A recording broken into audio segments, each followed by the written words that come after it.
Sometimes you just want things to stay the way they are forever. But you can't. And they won't. And maybe it's for the best. It's Girl in Space.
Tyrannosaur doesn't obey any set patterns or park schedules.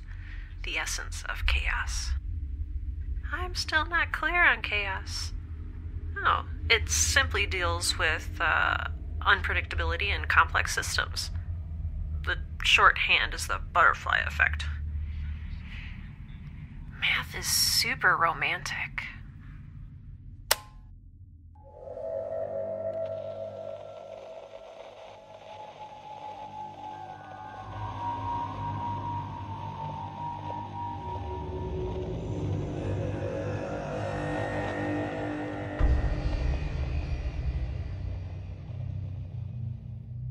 Day 10 Mark 311 or 12, I'm guessing. Hour unknown.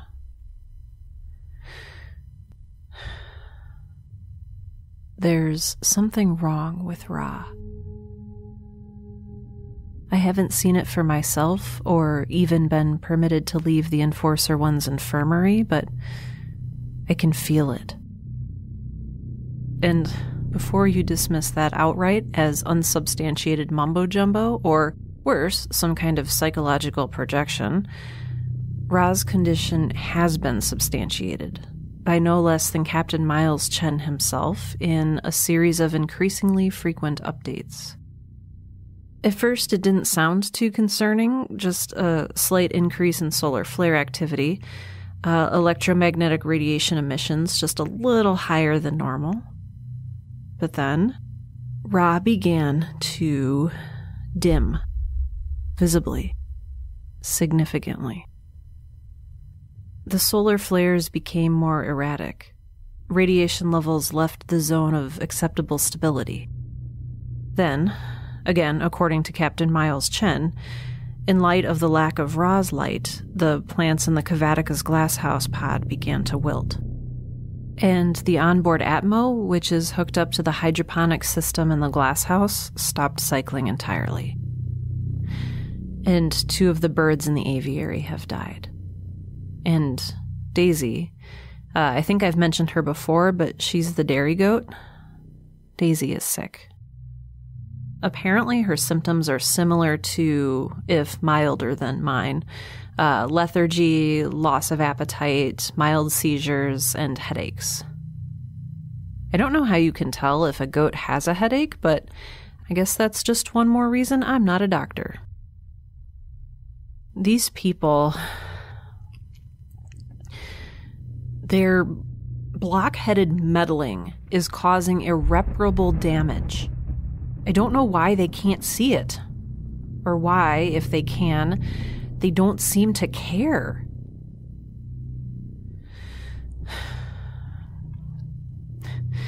On the lighter side, apparently Charlotte has become even more uncooperative, if you can believe it. The Caldwell Enterprises personnel aboard the Kavatica have reported that her aural receptors are malfunctioning, and that she sent 2 of their engineers to the infirmary, one with a broken arm and the other with 3 broken ribs. I advised Captain Miles Chen to have someone look into disabling her, but he said they had already tried, and curiously, she didn't seem to be tied to the ship. They couldn't figure out what was powering her, so they couldn't cut that power. He did ask me for an explanation of her behavior, which we all know is inexplicable, but I just told him that, to my knowledge, AIs can only act within the parameters of their programming, and I had no idea who had programmed her. It certainly wasn't me. He gave me a funny look, like he still expected some kind of answer, so I told him she was probably just mad that I had left her locked in the glass house when they had kidnapped me. Either that or someone accidentally called her Char, which she totally hates. I know, I shouldn't joke, but I don't know what else to do. I've never been good at taking things as seriously as I should. It used to drive my parents insane. And in a way, it is kind of funny, if not like ha-ha funny. A whole fleet of the universe's top scientists and engineers floundering around in my lab, doing as much damage as a T-Rex loose in a museum. Sorry, their lab, as they've continued to impress upon me. Not that I'm bitter. Alright, maybe I'm a little bitter. I told Captain Miles Chen that they didn't have to keep figuratively stumbling around in the dark, that I could help, that the Kavatica needed me, that I wasn't boasting or lying or suffering from delusions of grandeur when I said Ra couldn't function without me, that if he let me go back, I could get Ra under control. I could get the Kavatica's Atmos cycling again. I could help. But he only responded that Caldwell Enterprises had their best people working on it and that I should calm down and get some rest. I told him that A, I didn't appreciate being patronized, and B, I knew the Kavatica better than anyone, which is why they were foolish to turn down my help. And that was when Captain Miles Chen did something really weird. He took a step really close to my enclosure, like actually leaned over the clear protective fencing, and his voice got all quiet and scary, even though it was a little shaky around the edges. He gritted his teeth together and said very slowly, "Don't you understand? I am trying to help you, but my hands are tied." I responded by jangling my restrained wrists at him to berate his poor choice of words. I don't know why I did that. I think that despite my mask of apathetic bravado, I was upset too. We were both angry and frustrated and tired and scared and confused and, I couldn't stop throwing up. Anyway, after I did that, he took a step back and said I should be grateful that he had convinced them to let me keep the recorder. And with that, he stormed out. The recorder, incidentally, now has a giant blue "Property of Caldwell Enterprises" sticker affixed to the side. Makes me miss my little penguin dude even more. He was so chill.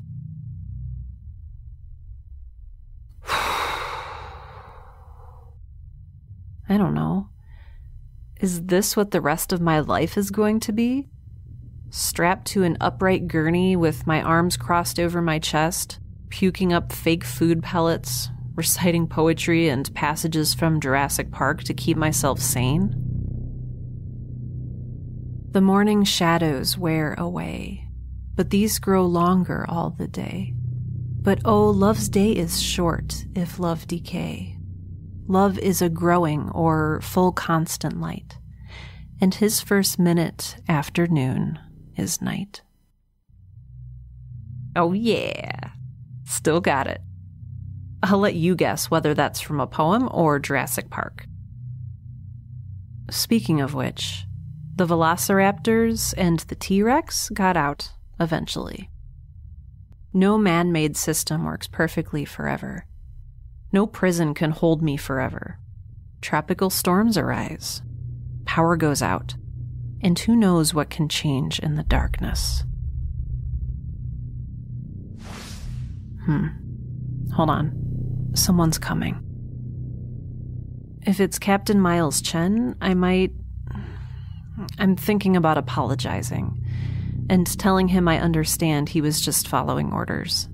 Maybe. I don't know.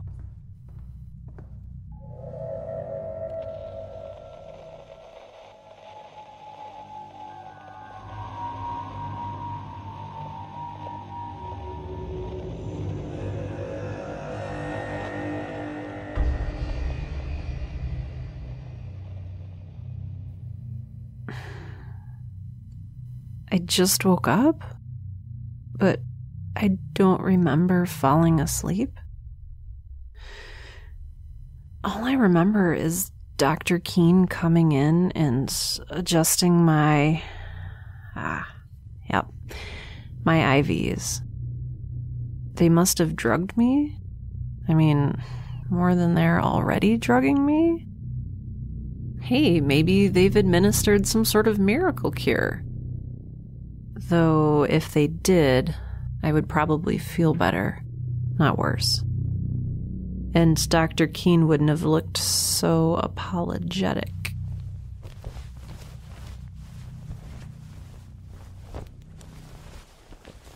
Preliminary tests showed that I can move my neck, wiggle my toes and my fingers. Though, it's weird. I can move my left hand to press the buttons on my recorder, but not... Ah, crap. I didn't mean to do that. Great. Well, I hope that the recorder's still recording and that you can still hear me. Wait, hold on. If I crane my neck and push my chin down against the restraints, then I can kind of see... Oh my gosh. Yeah, I'm pretty sure that's a tattoo. Around my right wrist, like a cuff. It's all glossy with some sort of translucent salve, but beneath that it says, "Property of Caldwell Enterprises" in big blue letters. I guess they really took issue with my claim that I'm not anyone's anything. Man. I wish they would have said something to me first. I would have requested purple ink instead of blue. Da-da-dum. Da-da-dum. Da-da-dum. Da-dum. Da-dum.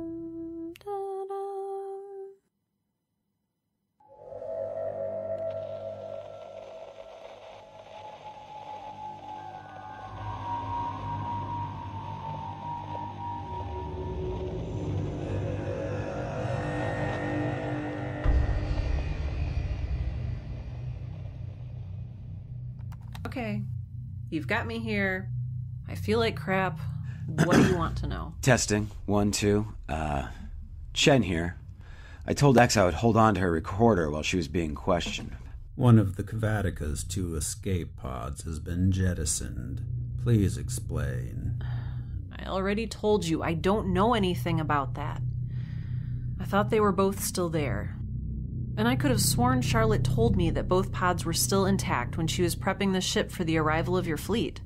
Prepping the ship. I don't know. What were we supposed to do? Proceed to Conference Room B, twiddle our thumbs, and await capture? Is it possible Dr. Rousseau could have taken the pod? I guess? Like I said, I don't know. Or the pod could have misfired, jettisoned itself when the Kavatica began to die. Or maybe one of my parents jettisoned it thousands of days ago.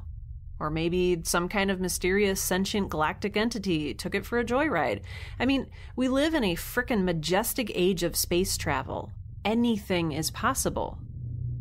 Or, hey, maybe Dr. Singh took it and sailed away to... No. Next question. Where is the master control console for the AI entity named Charlotte? I've told you before. As far as I know, she doesn't have one. She's self-sufficient. I am just as clueless as you are there. Trust me. If you say so. Have Thorsten and one of the engineers get back to work trying to open the 2 sealed pods. The AI's controls are likely in there. You've mentioned several times now that you know how to bring Raw 1079 back to a stable state. Please relay this process to us so that we may prevent further losses within the Kavatica's ecosystem. I can't...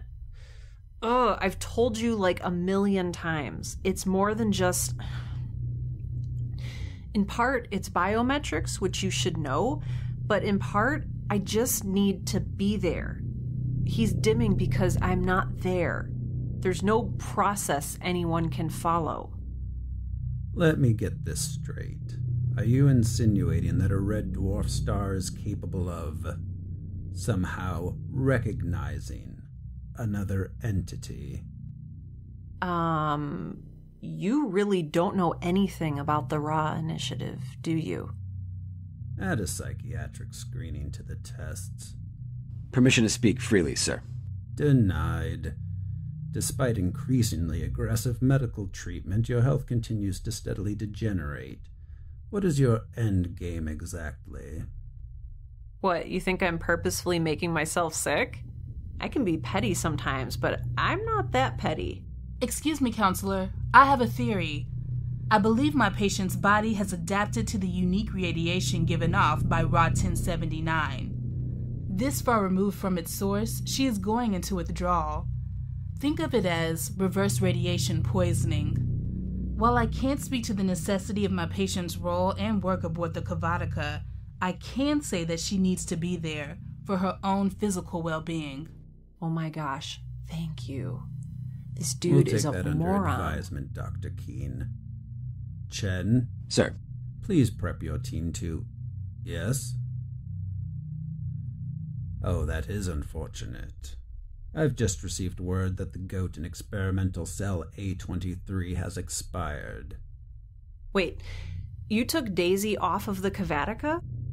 What else have you done in your infinite Keane, wisdom? You mentioned earlier that your patient has been exhibiting symptoms similar to those of the goat. If we continue to hold her aboard the Enforcer 1, will the same thing happen to her? Yes, without a doubt. Change of plans. Chen, please dispatch this specimen to the Kavatica. I want her confined to the greenhouse and guarded at all times. There she is to work with the engineering team to bring Raw 1079 back to normal levels. If at any time you suspect her of acting counter to the Caldwell Enterprises Handbook of Branding and Conduct, you are to dispose of her immediately. Is that clear? Yes, sir. Dismissed. Good talk.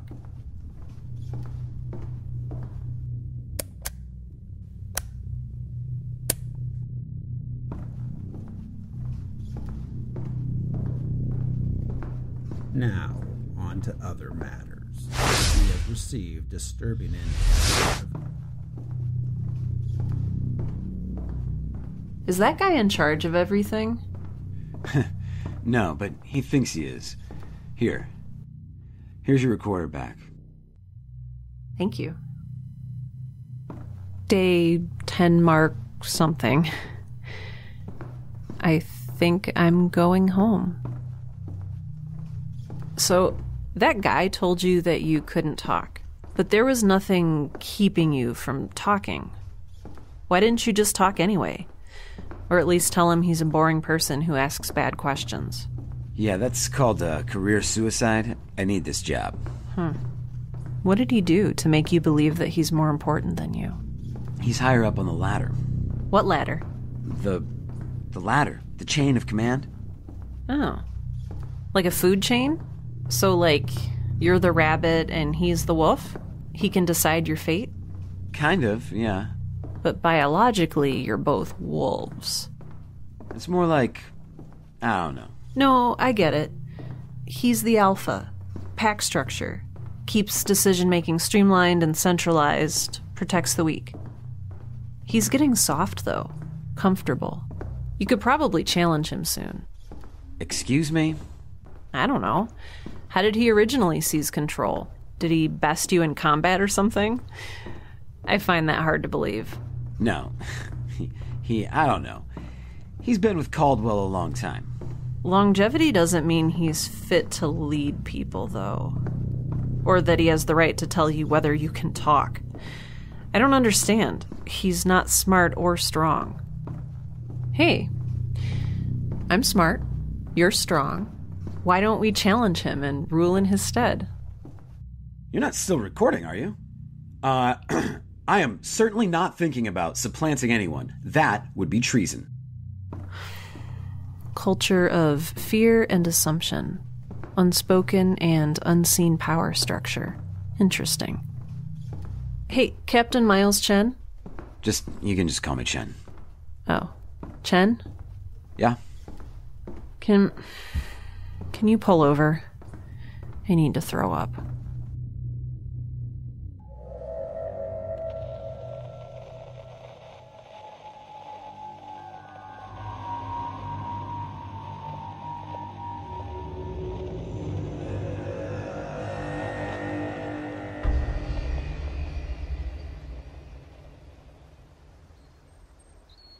Wonders never cease.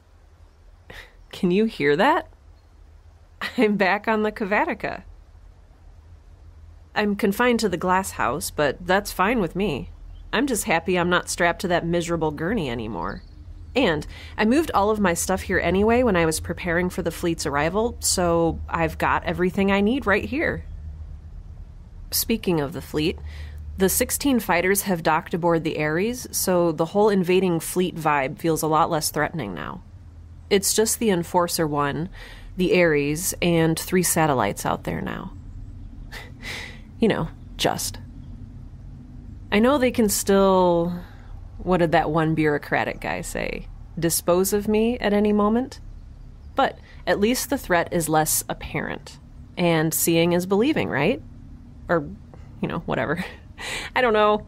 Don't ask me to make sense right now. I'm all giddy. Not that things are perfect. Perfection is an unattainable human construction, and a subjective one at that. The Kavatica is still totally falling apart.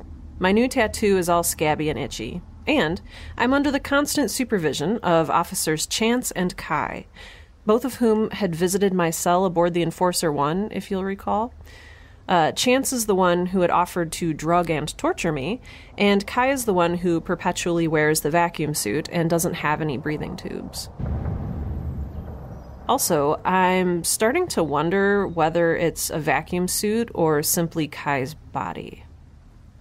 Anyway, they're here to make sure I don't try anything, which is ridiculous because of course I'm going to try things. I just know who I have to hide it from now. Both of them are bunking in my, what used to be my cabin pod, along with some of the engineers and scientists who took up residence there when I was stuck on the Enforcer 1. Apparently, a lot of them have left since this whole thing started. And by left, I mean they've been relegated to the Enforcer 1's infirmary. But things are okay again, for the most part. And I'm okay. It hasn't even been that long, and I'm feeling better already. I've only thrown up twice today, and the seizures seem to have stopped completely. The Kavatica is a little less fortunate, but I'm still optimistic that we can undo a lot of the damage that the Caldwell crew did. Not all of it, Daisy is dead, and 2 species of bird are now extinct, along with 1 species of plant, 7 species of insect, and 1 species of arachnid. Weirdly, and terribly, all of the fish are still thriving. But I can fill in holes where they dug out samples and reroot some of the plants they've torn out. I can clean out the aqueducts and regraft the mosses. I can gather back all of the cell and tissue samples they took. I can even recreate Daisy. Again. I'll just have to wait a couple days to begin, since for now the Caldwell folks are pretty insistent that I focus my attention on bringing Ra back up to full health. Speaking of which, I think he's glad I'm back. He sent out one of our special solar flares the moment I stepped back into my monitoring station. His progress is also a lot more rapid than I thought it would be. Especially given that... I am also glad to see you. Hey, Charlotte. I heard you put some people in the infirmary. Also that you welded someone? That is correct. I have also been disturbing their slumber. They jeopardize the integrity of our mission, so I jeopardize the integrity of theirs. I don't blame you. This place is a disaster. Ooh, while I'm thinking about it, could you please bring me one of the daisy embryos from cold storage? I think we're on number 2.3. Oral receptors malfunctioning. Yeah, that's cool. I'll get it myself. Back to normal. Ish.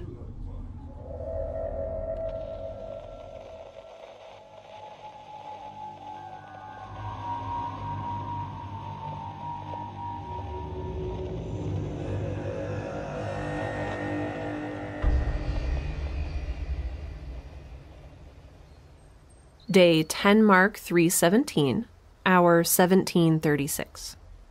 Oh man, in all of the confusion, I totally forgot to catch you up on the potato bug situation, which is, they're gone. All of them. The terrarium is right where I left it, but it's empty. No potatoes, no bugs, just glass and air.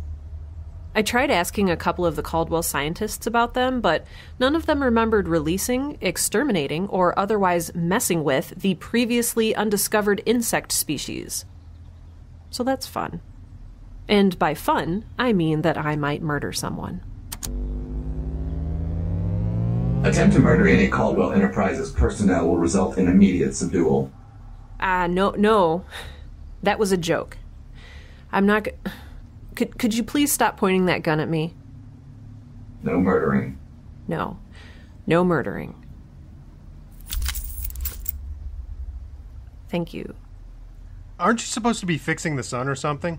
Recalibrating radiation emissions, and yes. But I'm on a break.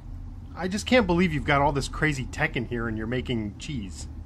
You're just saying that because you've never had cheese. Cheese is nutritionally unnecessary.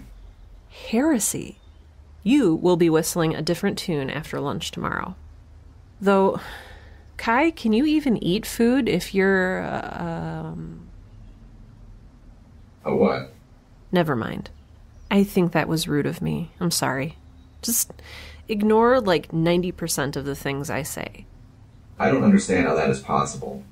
And I'm not sure I want to eat something that came out of the inside of a goat. Earlier, you freaked out about the thought of eating something that had grown on a plant. And then you ate about 900 oranges. Give it a try. You won't be disappointed. Cool.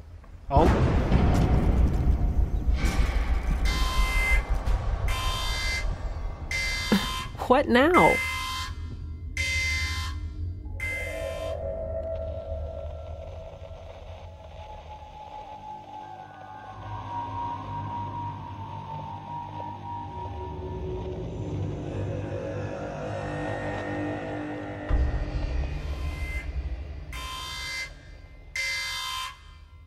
I'm going to fix this. I'm going to bring back Rhea to full health, and restore the ecosystem in the glasshouse, and develop a new embryonic daisy, and make Charlotte stop glitching, and find a way to reattach the communications pod that just broke away from the rest of the Kavatica. I'm going to fix everything.